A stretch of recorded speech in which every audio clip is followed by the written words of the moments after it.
അമ്മച്ചി ഇപ്പോ വരും. My mom will come now. വന്നാലെന്താ? ഞാൻ പുറത്തല്ലേ നിൽക്കുന്നത്. So what? Am I not standing outside? അങ്ങനെ നിൽക്കരുത് കൊച്ചുമുതലാളി. Boss, don't stay so. അത് തെറ്റാണ്. That is wrong.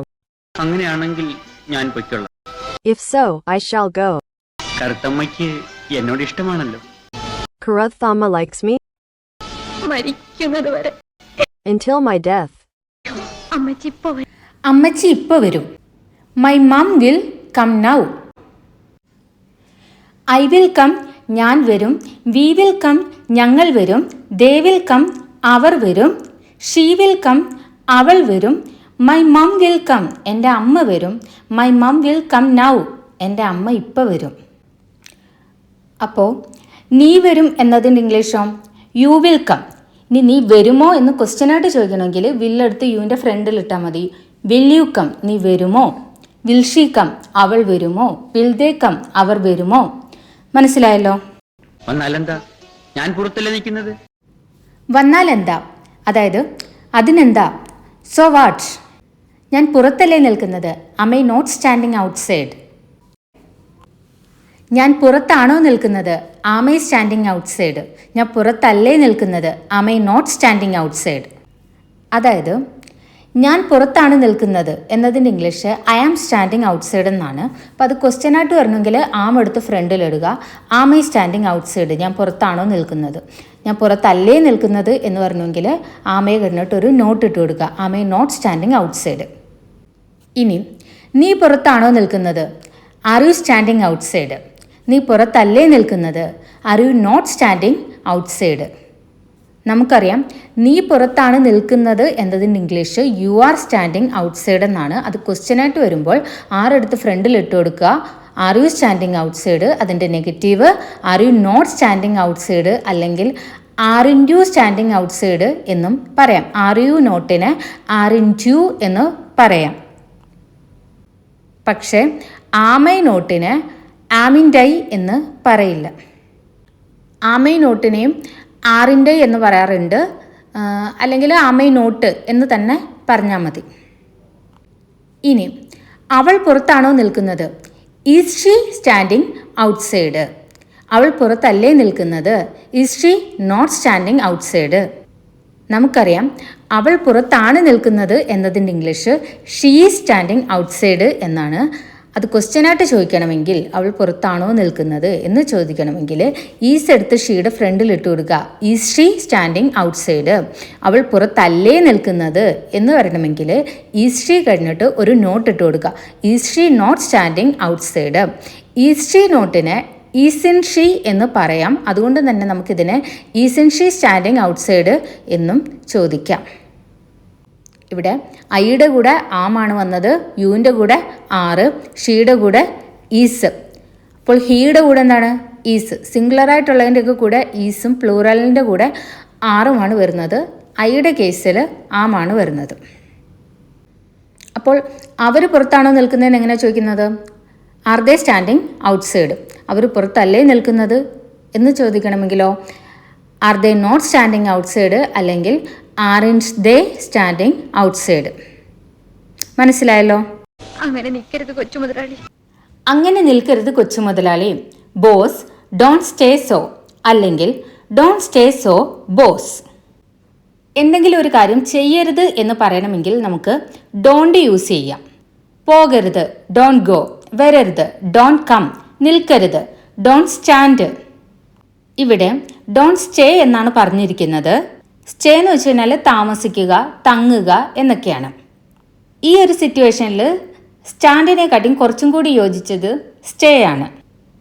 അതായത് ഞാൻ പുറത്തല്ലേ നിൽക്കുന്നത്, അതിന് കുഴപ്പമില്ലല്ലോ എന്നുള്ള രീതിയിൽ പറയുന്നുണ്ട്.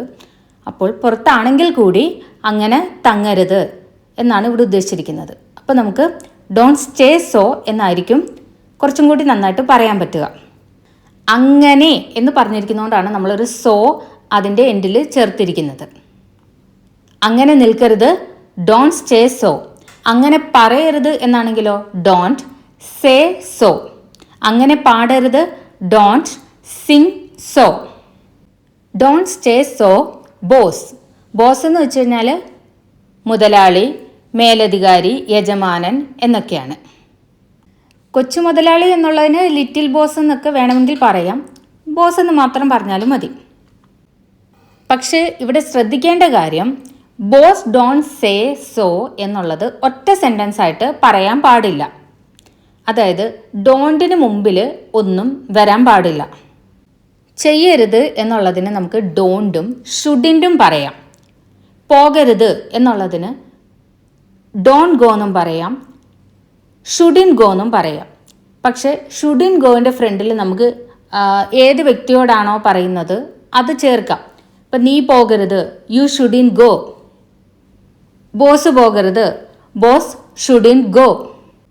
പക്ഷെ ഡോൺ ഗോയിൻ്റെ ഫ്രണ്ടിൽ ഏത് വ്യക്തിയാണെന്നുള്ളത് അങ്ങനെ പറയേണ്ട കാര്യമില്ല. അല്ലെങ്കിൽ നമുക്ക് അവരെ ആ പേര് വിളിച്ചിങ്ങനെ നിർത്തിയിട്ട് മറ്റേത് ഡോണ്ട് വെച്ചിട്ടുള്ള സെൻറ്റൻസ് അടുത്ത സെൻറ്റൻസ് ആയിട്ട് പറയാം. അതുകൊണ്ടാണ് ഇവിടെ ബോസ് എന്നിട്ടിട്ട് ഒരു 2 ഡോട്ട് ഇട്ടിട്ട് പിന്നെ ഡോൺ സ്റ്റേ സോ എന്ന് പറഞ്ഞിരിക്കുന്നത്.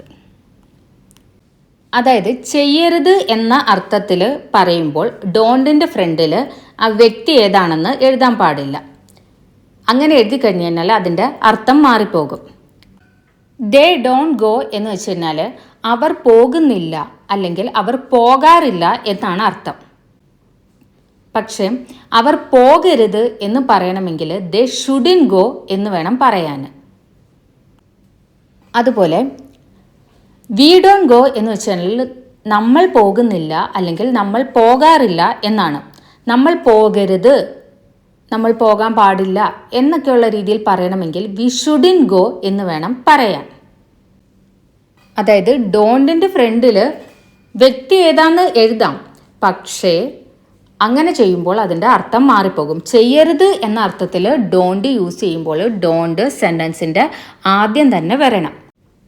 ഡോണ്ട് ഗോ പോകരുത്, ഡോണ്ട് കം വരരുത്, ഡോണ്ട് സിറ്റ് ഇരിക്കരുത്, ഡോണ്ട് സ്റ്റാൻഡ് നിൽക്കരുത്, ഡോണ്ട് സേ പറയരുത്, ഡോണ്ട് സ്പീക്ക് സംസാരിക്കരുത്. ഇപ്പോൾ മനസ്സിലായല്ലോ, എന്തെങ്കിലും ചെയ്യരുത് എന്നാണെങ്കിൽ ഡോണ്ട് വെച്ചിട്ട് വേണം സ്റ്റാർട്ട് ചെയ്യേണ്ടത്. ചെയ്യൂ എന്നാണെങ്കിൽ ഡു വെച്ചിട്ട് സ്റ്റാർട്ട് ചെയ്യും. ഹാർഡ് വർക്ക് ചെയ്യൂ, ഡു ഹാർഡ് വർക്ക്. ഹോംവർക്ക് ചെയ്യൂ, ഡു ഹോംവർക്ക്. ചെയ്യരുത് എന്നാണെങ്കിലോ ഡോണ്ട്. മനസ്സിലായല്ലോ? അത് തെറ്റാണ്. അത് തെറ്റാണ്, ദാറ്റ് ഈസ് റോങ്. അത് ശരിയാണ്, that is right.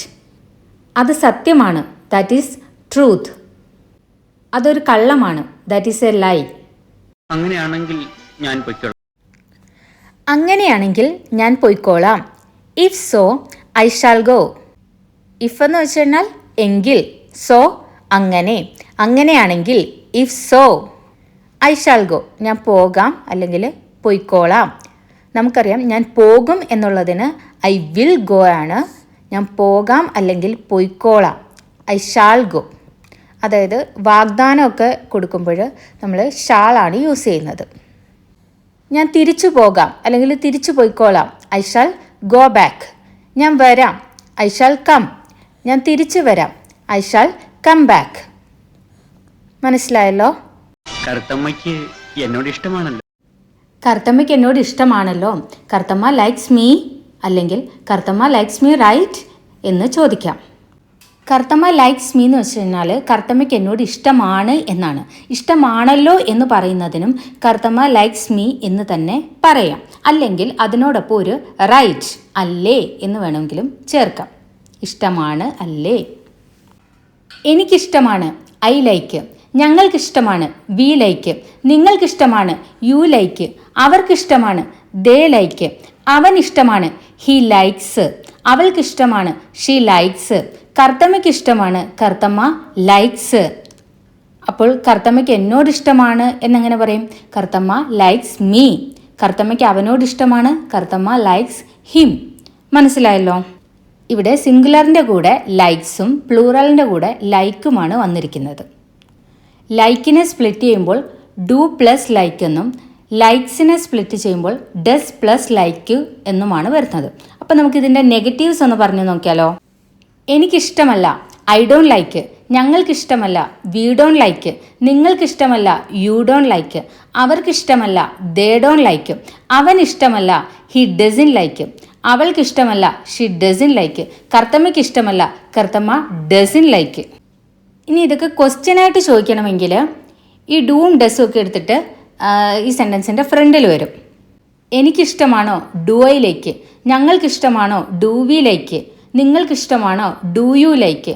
അവർക്കിഷ്ടമാണോ, do they like. അവൻ ഇഷ്ടമാണോ, ഡസ് ഹി ലൈക്ക്. അവൾക്കിഷ്ടമാണോ, ഡസ് ഷീ ലൈക്ക്. കർത്തമ്മയ്ക്ക് ഇഷ്ടമാണോ, ഡസ് കർത്തമ്മ ലൈക്ക്. ഇനി ഇഷ്ടമല്ലേ എന്ന് നെഗറ്റീവ് ക്വസ്റ്റ്യൻ ആയിട്ട് ചോദിച്ചാലോ? എനിക്കിഷ്ടമല്ലേ, ഡോണ്ട് ഐ ലൈക്ക്. ഞങ്ങൾക്കിഷ്ടമല്ലേ, ഡോൺ വി ലൈക്ക്. നിങ്ങൾക്കിഷ്ടമല്ലേ, ഡോണ്ട് യു ലൈക്ക്. അവർക്കിഷ്ടമല്ലേ, ഡോൺ ദേ ലൈക്ക്. അവൻ ഇഷ്ടമല്ലേ, ഡസൻ ഹി ലൈക്ക്. അവൾക്കിഷ്ടമല്ലേ, ഡസൻ ഷീ ലൈക്ക്. കർത്തമ്മയ്ക്ക് ഇഷ്ടമല്ലേ, ഡസൻ കർത്തമ്മ ലൈക്ക്. ഇവിടെ കർത്തമ്മയ്ക്ക് ഇഷ്ടമല്ലേ എന്നല്ല ചോദിച്ചിരിക്കുന്നത്, കർത്തമ്മയ്ക്ക് ഇഷ്ടമാണല്ലോ എന്നാണ് ചോദിച്ചിരിക്കുന്നത്. അപ്പോൾ കർത്തമ്മയ്ക്ക് ഇഷ്ടമാണ് എന്നതിൻ്റെ ഇംഗ്ലീഷ് പറഞ്ഞാൽ മതി. കർത്തമ്മ ലൈക്സ് മീ അല്ലെങ്കിൽ കർത്തമ്മ ഡസ് ലൈക്ക് മീ എന്ന് പറയാം. അല്ലെങ്കിൽ ഇതിനോടൊപ്പം തന്നെ ഒരു റൈറ്റ് എന്നും കൂടി പറയാം. മനസ്സിലായല്ലോ? മരിക്കുന്നത് വരെ. ഞാൻ മരിക്കുന്നത് വരെ, അൻറ്റിൽ മൈ ഡെത്ത്. വരെ എന്നുള്ളതിന് അൻറ്റിൽ എന്നോ അല്ലെങ്കിൽ ടിൽ എന്നോ പറയാം. അൻറ്റിൽ എന്ന് വെച്ച് കഴിഞ്ഞാൽ ഫോർമലാണ്, ടില്ലാണെങ്കിൽ കുറച്ചും കൂടി കാഷ്വൽ ആയിരിക്കും. എൻ്റെ വിവാഹം വരെ, അൻറ്റിൽ മൈ മാരേജ്. എനിക്കൊരു ജോലി കിട്ടുന്നത് വരെ, അൻറ്റിൽ ഐ ഗെറ്റ് എ ജോബ്. എനിക്ക് 60 വയസ്സാകുന്നത് വരെ, അൻറ്റിൽ ഐ ആം 60. മനസ്സിലായല്ലോ? ടെസ്റ്റ് 1. അവൾ ഇപ്പോൾ വരും. 2. അതൊരു കള്ളമാണ്. 3. പോകരുത്. ഇതിൻ്റെ ഇംഗ്ലീഷ് നമ്പർ ഇട്ട് കമൻറ്റ് ചെയ്യുക. Thank you.